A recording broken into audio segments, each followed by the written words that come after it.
কি কঠিন, কি নিৰ্মম। কবি তপন বৰুৱা,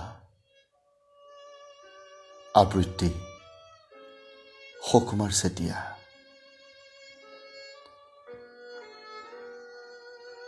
কৰোনাত মৃত্যুবৰণ কৰা মানৱ সম্পদৰ প্ৰতি উৎসৰ্গিত।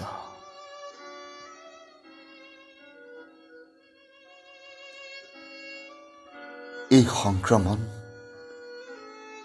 আৰু ইয়াৰ গতি, এই মৃত্যু আৰু মহামাৰী, এই সকলো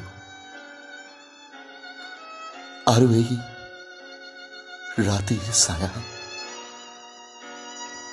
কি কঠিন,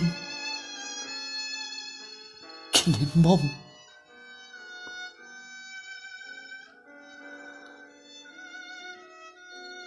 শব্দবোৰ যদি ব্যাধিনাশক ঔষধ হ'লহেঁতেন,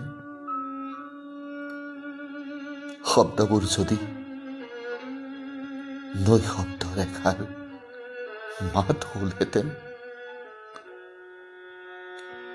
শব্দবোৰ যদি প্ৰাণ দান কৰিব পৰা এচাটি পোহৰ হ'লহেঁতেন,